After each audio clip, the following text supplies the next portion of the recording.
जैसे आपने कर दिया है अपने एक्स को अपनी लाइफ से कट ऑफ, वैसे ही कर दीजिए शुगर को कट ऑफ। वो रीज़न मैं बताऊंगी क्यों। तो हेलो एवरीवन, गुड मॉर्निंग। मैं हूँ माधुरी और मैं आप सबसे जुड़ गई हूँ अपने चैनल ओनली द एंजल 396 के माध्यम से। और माधुरी सिंह 396 माय अनदर चैनल, जिसमें मैं बहुत हेल्पफुल वीडियो डालती हूँ अबाउट फैशंस और मेरी पर्सनल लाइफ और अबाउट हेल्थ। तो मेरे दोनों चैनल को आप सब्सक्राइब कीजिएगा। और आज मैं बहुत इन्फॉर्मेटिव कुछ बताना चाहती हूँ, आप लोगों से शेयर करना चाहती हूँ, जो मैंने अपनी लाइफ स्टाइल में चेंज करके बहुत सारे ऐसे डिसीज़ रहते हैं जो आपको अपनी लाइफ स्टाइल को चेंज करके ही उन डिसीज़ से आप ओवरकम हो पाते हो या क्योर कर पाते हो उन सब चीज़ों को। तो मैं थोड़ा सा आपको बताना चाहूँगी कि मैं किस डिसीज़ से डील कर रही थी। तो ये डिसीज़ कॉमन ही है आजकल महिलाओं में, वो है पीसीओडी, पीसीओएस। तो पीसीओडी और पीसीओएस टर्म सभी लोग जानते हैं कि हार्मोन्स इम्बैलेंस से रिलेटेड टर्म है, जिसमें या तो ओवरी में फाइब्रॉइड होता है या ओवरी में सिस्ट होता है। तो मुझे बताऊं, मुझे ओवरी में सिस्ट की प्रॉब्लम थी और आज से 10 साल पहले भी मुझे ये प्रॉब्लम आई थी। और उसके बाद अभी 2 साल पहले मुझे ये प्रॉब्लम फिर से आई थी और मेरे जो पीरियड साइकिल हैं वो बहुत ज़्यादा डिस्टर्ब हो गए थे। तो इसका सिम्टम्स मैं बताना चाहूँगी कि जब आपको पीसीओडी या पीसीओएस होता है तो आपको लगता कैसा है। तो आपको बहुत ही ज़्यादा वीकनेस फील होती है और सुबह ऐसा वॉमिटिंग सा फील होता है, डिजीनेस सी लगती है आपको ऐसा लगता है कि आप हमेशा सोते रहते, कोई काम ना बताता, और आपकी मेंटल हेल्थ भी अच्छी नहीं रहती है इस समय। तो उस समय तो मैं जैसे तैसे ओवरकम हुई थी बहुत सारी चीज़ों से, लेकिन अभी जब दोबारा से ये चीज़ मेरे साथ रिपीट हुई तो मेरे मन में बहुत सारे क्वेश्चन आ रहे थे कि ये मुझे फिर से क्यों हुआ है। तो मुझे समझ में आया मेरा स्लीप पैटर्न बिगड़ा हुआ था, क्योंकि मैं समय पे सो रही नहीं थी और समय पे उठ रही नहीं थी। और मेरी बच्चे के कारण मुझे जल्दी उठना पड़ता है, उसका टिफ़िन वगैरह बनाना और फिर तैयार करना, और उसको स्कूल में ही ड्रॉप करने जाती हूँ। तो मेरे साथ ये थी चीज़ें। तो जो मेरा रात का था नींद, वो मैं बहुत लेट सोने लगी थी, तो उसके कारण मैं, और सुबह मुझे जल्दी उठना पड़ता था, तो वो स्लीप साइकिल मेरा ख़राब हुआ।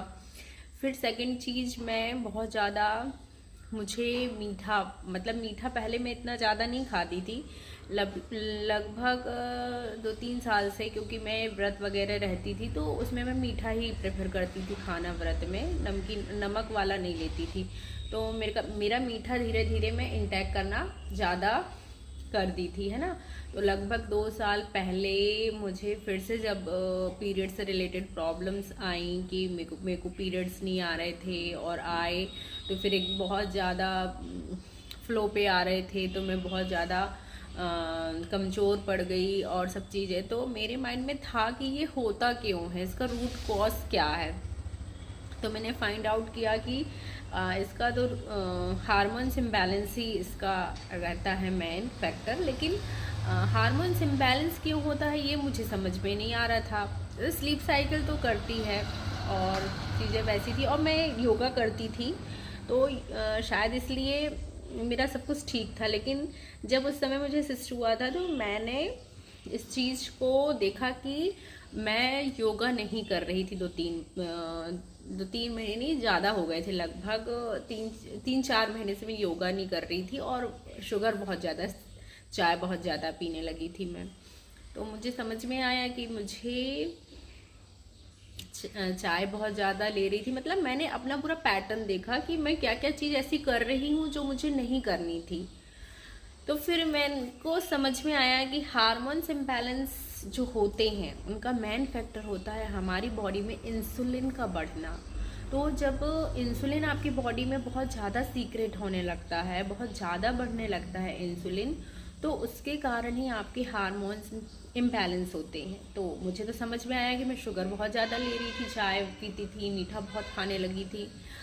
तो वो चीज़ समझ में आई मेरी। तो मैं आप लोगों को इसलिए बता रही हूँ क्योंकि आपको कोई डिसीज़ होती है, आप डॉक्टर के पास जाते हो, वो आपको एलोपैथिक दवाइयाँ प्रिस्क्राइब करेंगे, आप वो लेते भी हो, लेकिन उनके बहुत ज़्यादा हार्मफुल रिजल्ट भी देखने को मिलते हैं साथ में। तो मेरे साथ तो बहुत सारी चीज़ें भी हुई थी फिर एलोपैथिक लेने के बाद, लेकिन फिर मैंने अपना रूटीन सुधारा, योगा को फिर से अपनी लाइफ स्टाइल में इंक्लूड किया, प्लस मैं शुगर वाली चीज़ों को कट ऑफ करी अपनी लाइफ से, तब जाके मैं क्योर कर पाई हूँ। लेकिन अभी भी जैसे मैं शुगर वाला ज़्यादा खाती हूँ तो मेरी बॉडी बहुत सेंसिटिव है, मेरी स्किन बहुत सेंसिटिव है। तो अगर मेरा अंदर कुछ भी डिसबैलेंस हुआ तो वो चीज़ मेरे फेस पे दिखेगी बहुत जल्दी, मेरी बॉडी पे दिखने लगेगी बहुत जल्दी, मीन्स रिएक्ट बहुत जल्दी करती है मेरी बॉडी किसी भी चीज़ से।